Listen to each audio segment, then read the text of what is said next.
stirring the coffee with chopsticks using the vortex method, the only true way to optimize the taste of your coffee. Come on.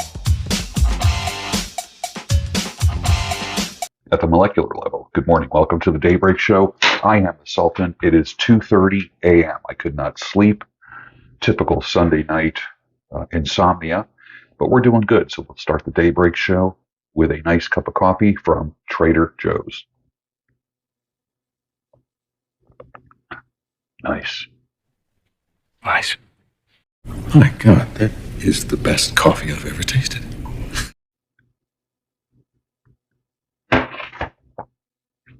Chopsticks today are these weird, skinny Japanese chopsticks that I guess they're more like sushi chopsticks. They can pick up like really fine things. I've never seen anything like them before, but I mean, you could pick up like a single piece of rice with them. They almost come to a point. Look at this. I have a floating head. All you see is my head. Oh, there we go. I can't believe we're just about at 10 years now that I've been on this channel. Well, before we get started, I just want to let you know, this is my opinion only. Here we are. It is December 15th. I could be wrong. But I think there's going to be an attack in America before the end of the year. Why do I think this? The spidey senses, okay?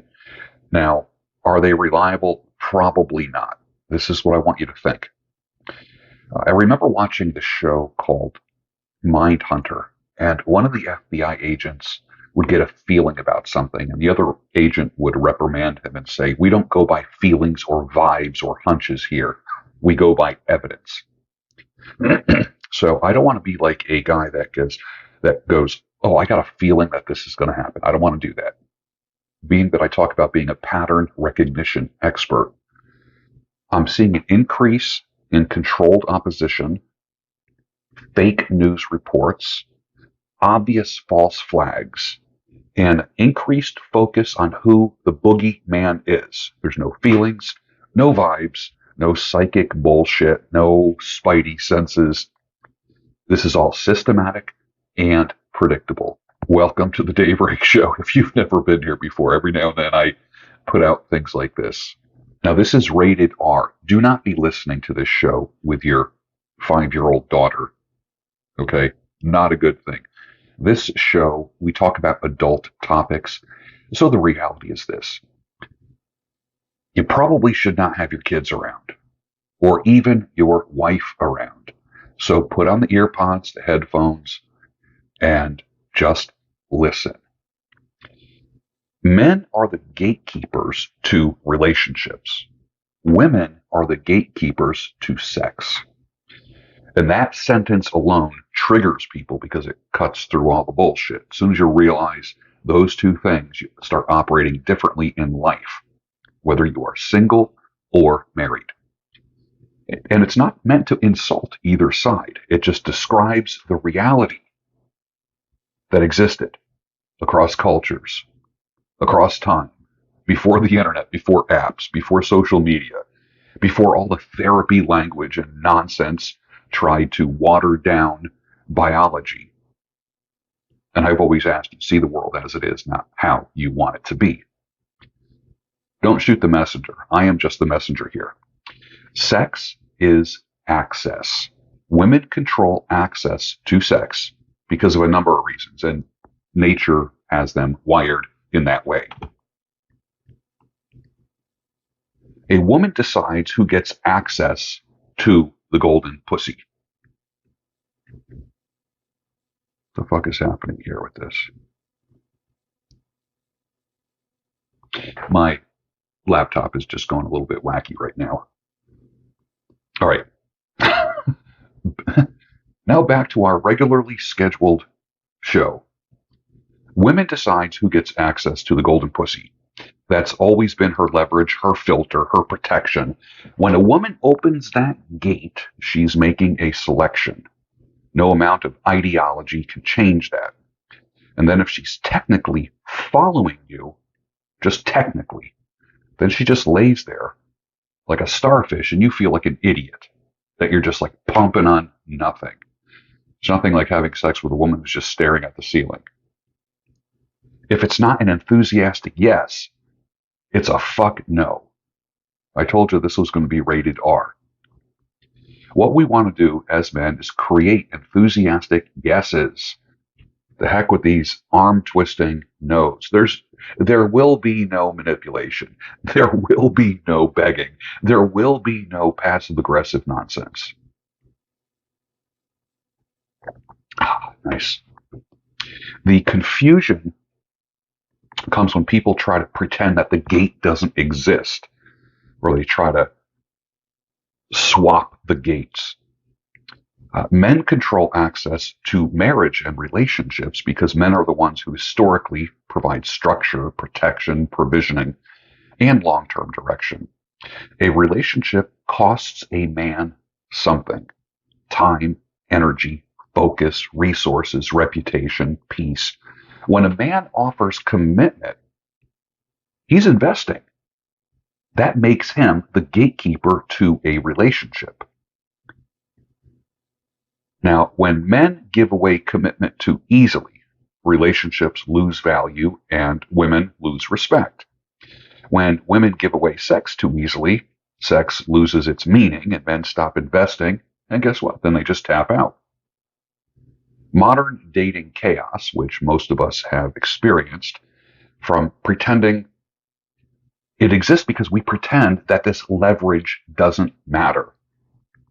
Women are told to chase commitment through sex. Men are told to chase sex through commitment.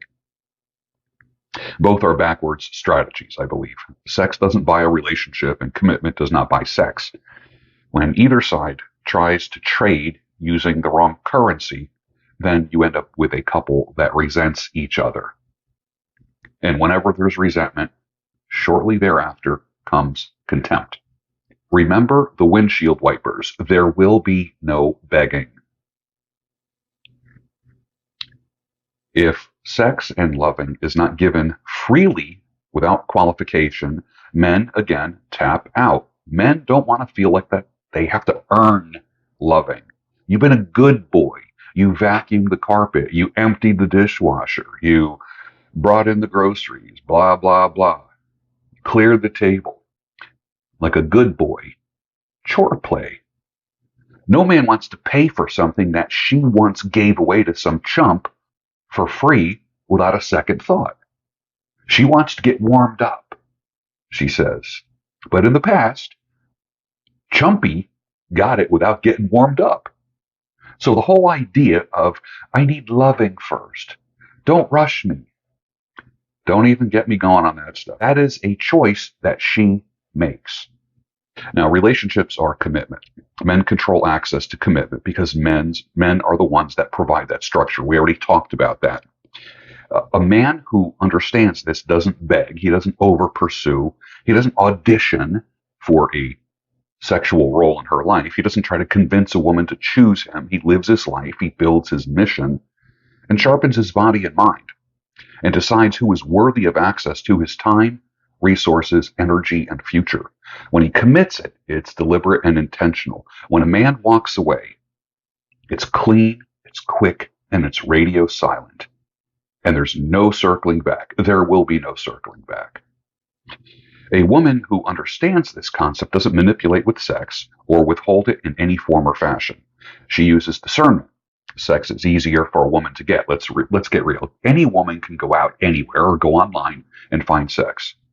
It's not that easy for men. All she has to do is be a woman. Men, well, I guess only maybe the top 1% to 3% don't have to qualify and do anything.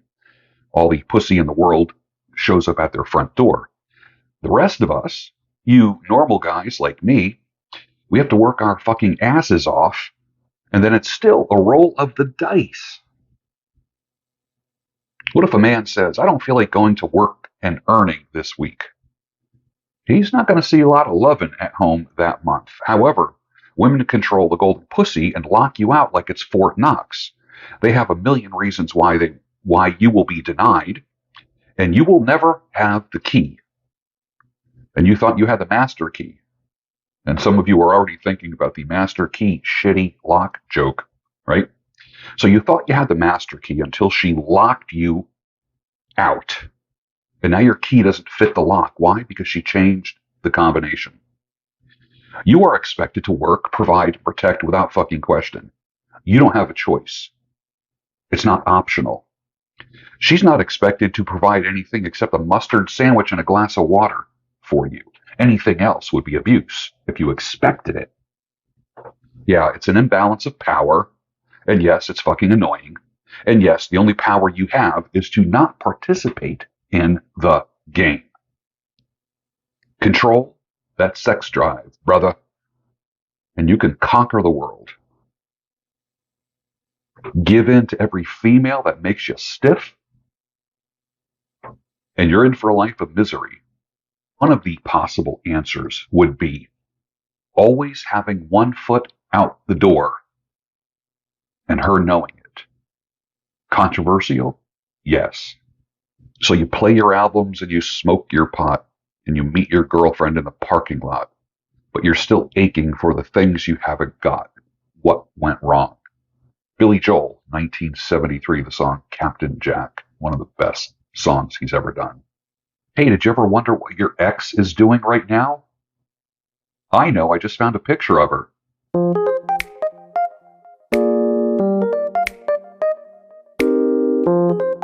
Huh? Hello, everyone. Вы меня рассмешили. Just a little heads up, your girlfriend or wife's single friends are not rooting for your relationship. They're waiting for it to fall so she can rejoin their misery circle. Not everyone around your relationship wants it to win. Let me explain that, but I'll say it again first. Not everyone around your relationship wants it to win. Some people bond over shared misery and not growth. Protect your relationship with boundaries, communication, and discernment. Peace and progress requires distance from anyone who's quietly hoping that you will fail. Determine that from the start. So a lot of guys will ask the question, how does a solidly red-pilled man find and keep a woman to build a future with? Trust me, this is a question I hear over and over and over. Ah, yes, let there be light. I'll ask that question again. In this modern age, how does a solidly red-pilled man find and keep a woman to build with? Because you're looking for builders. And I wrote this essay the other day. In this modern age, a solidly red-pilled man finds and keeps a woman by first accepting a comfortable truth. And that is, the system is not designed to reward long-term male investment. We just got to keep that real. The law, the culture, the incentives, all the social conditioning lean against permanence. Once you stop pretending otherwise, you can operate clearly and rationally instead of sentimentally. Yes, do men want to get married and live happily ever after? I think we're wired for that. But society is showing that that can't be done. Statistics, doesn't matter if you're Christian or not, let's get real. Don't even get me going on these Christian guys that say, well, just marry a woman that doesn't believe in divorce. Do you think anyone ever went to the altar thinking, if this doesn't work out, we'll just get divorced? No, everyone thinks it's till death do us part. Don't be in such a hurry to run to the altar just because you got a Christian girl. There's no guarantee that a Christian girl is going to stay married to you, or stay faithful to you, or be obedient and submissive to you. And I'm not talking about having like a little slave girl, barefoot and pregnant, chained to the stove. You know better than that. Finding a woman begins with positioning, not pursuit. A man with a mission. Do you have a job?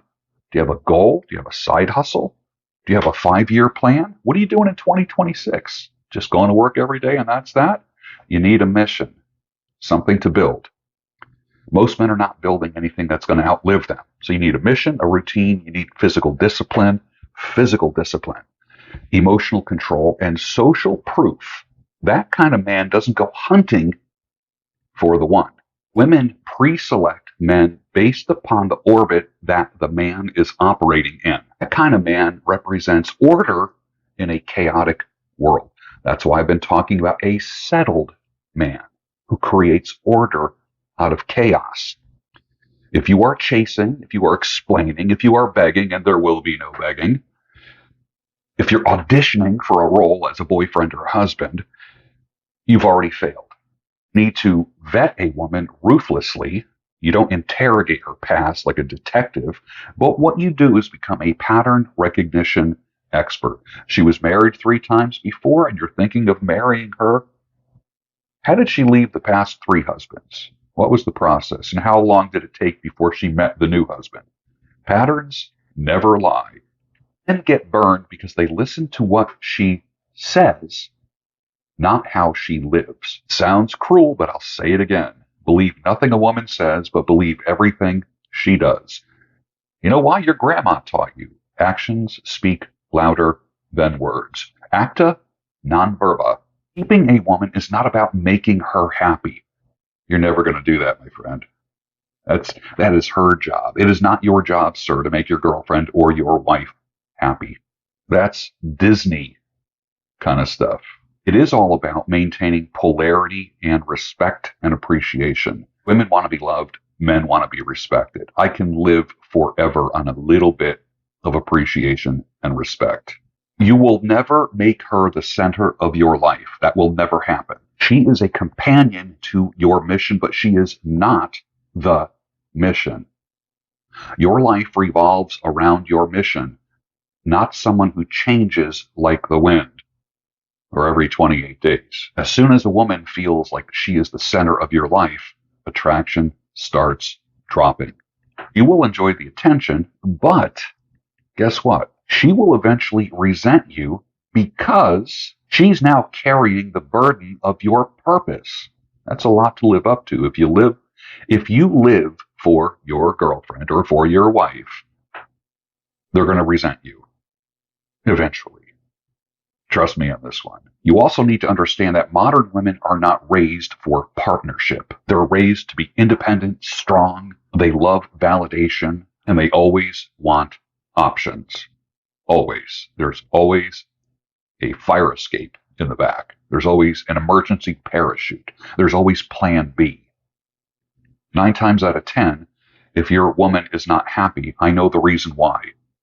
It's because she married or she's with her second choice. She's not with the guy that she really wanted, and she settled for you. That is a hard pill to swallow, my brother. And if you want a woman to build a future with, you need to find one that's kind of like opted out of the attention culture. Minimal social media, unless her job is in social media and she is a public figure. That's a whole different story. And then the reality is that her public persona is different than her private persona with you. I have dated women who were well known. They're all over the internet. News anchors. Women that I don't even want to say their names. And you know them. But with me, they were 100% different than what you see on a screen. Want a woman with few male friends. I never trust a male friend. Never trust a male friend. Never. It's different. Women might say, well, what about your female friends? I could easily have a female friend. Easily. I just call them friendly acquaintances, but I don't have female friends. There's women that I know, but it's not like women that I fucked that are now friends. When a woman says that she has a friend, 2 things exist. One of 2 things would exist. Either she fucked him at one time and friend zoned him, or that cooled off and now he's just a friend, like a brother to me, just a guy that I worked with. Or he's a guy that is an orbiter in waiting. He's on deck waiting for his chance to get in there. As soon as you make her mad or disappoint her, the guy that she has cried on his shoulder all these years could be there to comfort her. And he's just ready to kind of stick it to her. Let's get real. How do I know? I was that guy for a lot of years. She needs to have a track record of commitment. Commitment to what? Commitment to something other than herself. Faith in God helps, but it's not the only guarantee. Age and humility helps. Women do tend to calm down a little bit as they get older. That's my observation. But you need to keep boundaries like a steel door. Disrespect is addressed once, calmly, and without negotiation. Repeated disrespect is met with distance, not with arguments. There will be no arguing with a woman. Finally, you must accept that there's no strategy that completely 100% eliminates risk. Being a solidly red-pilled man does not mean that you're not going to have conflict, not going to have guarantees. It's about awareness. It's about having a set of lens where you see the world as it is, not how you want it to be. That's the second time you heard that in today's show. You don't build a future because you are promised one. Remember, you don't get the future you deserve. You get the future that you create. It's like that with everything in life. You don't get the wife, girlfriend, woman in your life that you deserve. You get the one that you create. When you build it, the terms change because you are willing to walk away. Your greatest power is the ability to walk from the bullshit. Clean, silent. So the red pill lens is that you view the world through your power, through what you can do, through what you can build. You see the world as it is. You take nobody's word for anything. You trust but verify. You believe actions and not words. And then you execute appropriately. Does that mean you're a skeptic? I would call it a healthy skepticism. Be careful because skepticism can go into cynicism. Those that know me personally, as soon as they meet me, like within 5 minutes, they're like, you know what? You don't have fangs and claws like you do when you're online. I'm actually a pretty decent guy in person. I know sometimes I come across as being harsh. A red-pilled man does not need a woman to complete him. But if she ever pulls away, now here's the red pill lens speaking. If she ever pulls away, she hasn't chosen you. You are her second, third, or 10th choice. And that's the part that men always try to negotiate with themselves because they want to alpha a little bit more. You don't get to keep her or secure her because you alpha up a little bit more. Men invent these stories. Well, she's stressed, she's tired, she's sick, she needs space, she's healing. Shut the fuck up with that bullshit, guys. Just stop it, please. Attraction doesn't need space. Her interest in you doesn't need distance. Desire does not go quiet. If a woman chooses you, she moves towards you, not away from you. You would think that people would understand that. That's pretty elementary. But men deceive themselves all the time. Men get stuck because they think they can override her choice. And you can't. You can't outwork her choices. By the time she does something, she has thought about it for a long time. Some people say, well, you're giving them way too much credit. No, I'm not. I work with men for a living, for decades. That's what I do. I have seen this more times than not. Women make choices long before they act on those choices. She says she wants a divorce. She thought about it 6 months ago. You thought she thought about it just this past weekend. If she pulls away, you don't do more for her. You match her energy. You do less for her.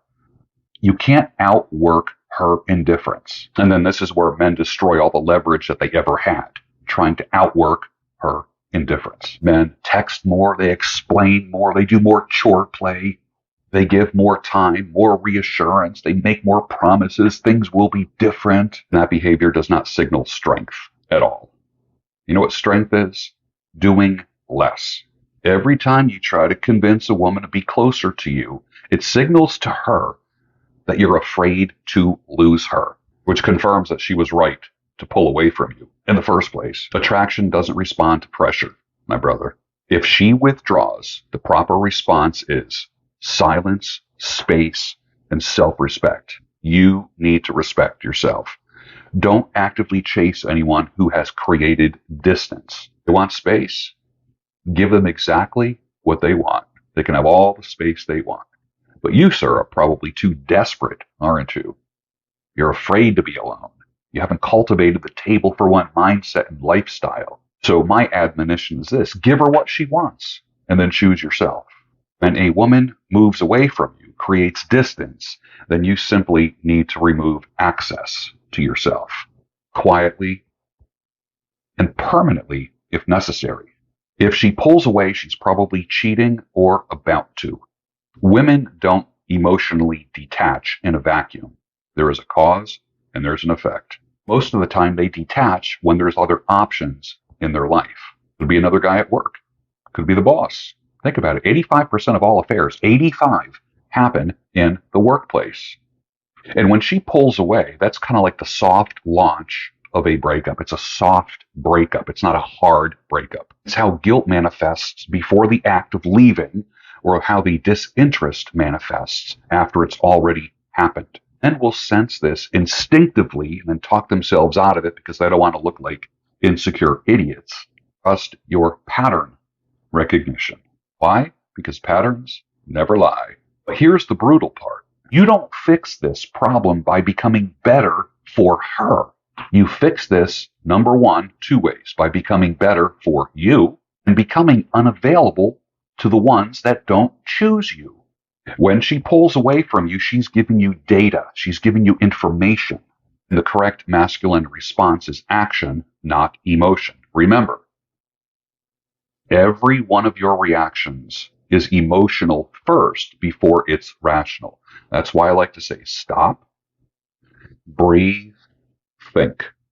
Redirect your energy back into your body, your work, your purpose, your mission, and your peace. Protect your peace at all costs. A woman who truly wants you makes it easy to stay connected. I haven't had difficulty with a woman in years, not because women have changed, but because I have changed. You can't negotiate desire and attraction, so don't audition for affection. Walk away with dignity. If she doesn't choose you, then you need to choose yourself, my brother. I hope you learned something. And with that, finish your coffee and I'll see you on the next Daybreak Show, the only home of sanity, clarity, and reason. Women are born with this little hole between their legs, which every man on earth just wants to stick something into. They're weaker than men, so they learn strategies. They deploy their minds and their sex, and they intuitively learn to humiliate. What is that? Science! Science! Science! Abortion? I started speaking in, 1974. The traditional advice was don't talk about sex, politics, or religion. And even then, I said, well, what the hell else is there to talk about? I mean, we've just described everything everybody's interested in and everything everybody's involved in. I mean, at least 50% of the reasons why people buy everything has to do with sex. Some are either not getting it or thinking this will help you get it. I mean, that's why guys take out the trash. I mean, well, I'm serious. Go to any apartment of any single guy and take a look around.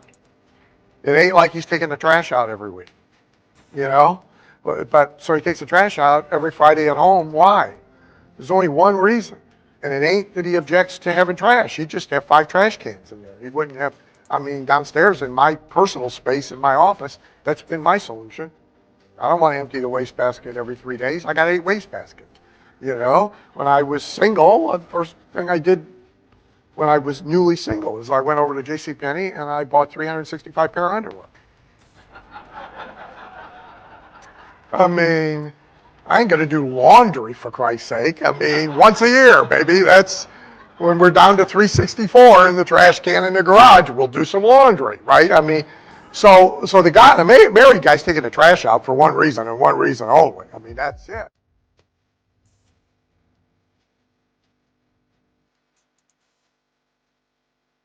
Why are you gay?